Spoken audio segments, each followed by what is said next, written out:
Hey everyone, it's Sean again. I'm nursing my shoulder, got a heat pack on it.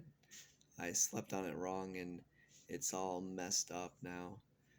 Has been like that for a few days, and if you can tell, my voice is messed up. And so I'm just sitting here by myself, and I thought I would just bring you the latest book I've read.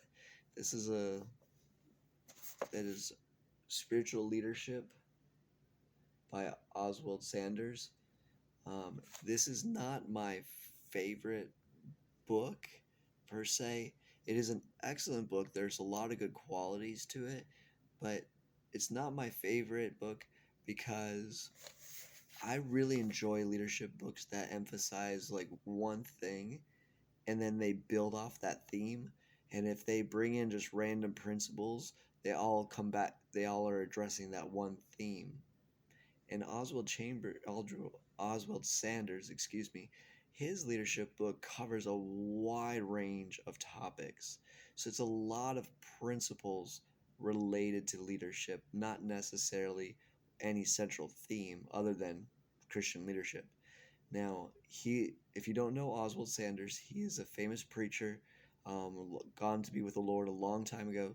He did a sermon series on leadership, and that's what birthed this book. There was a high demand for those sermons for him to print them, and so he took them, had them made into a book, and so you're reading pretty much a bunch of sermons.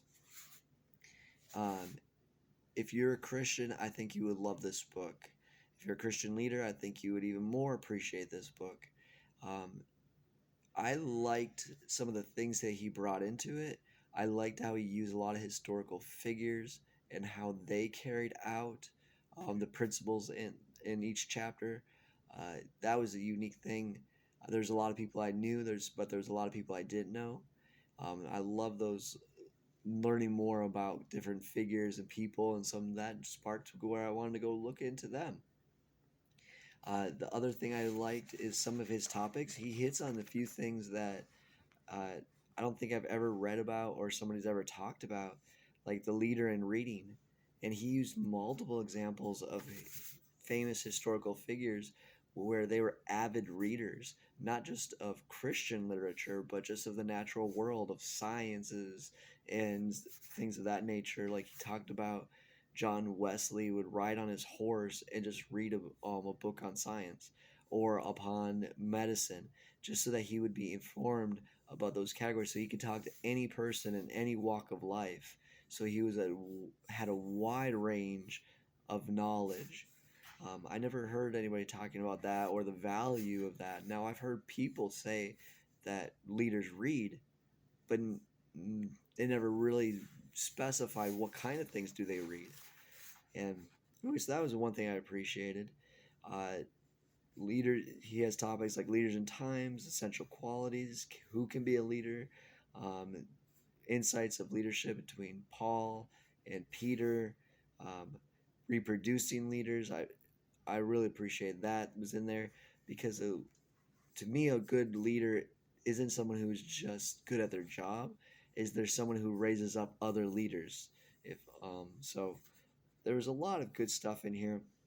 There's like 22 chapters in this book.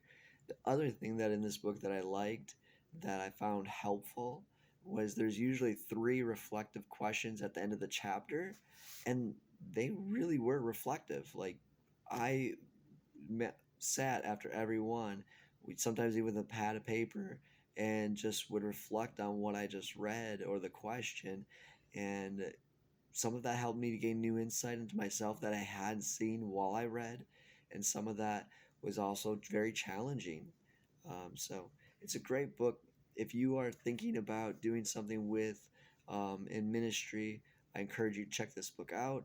If you are wanting to raise up leaders, or you are already working with leaders and you wanting a book to read but don't have a central topic that you want to address, I think this is a great book to create discussions and have them people reflect on various subjects. Oswald Sanders, spiritual leadership. Check it out.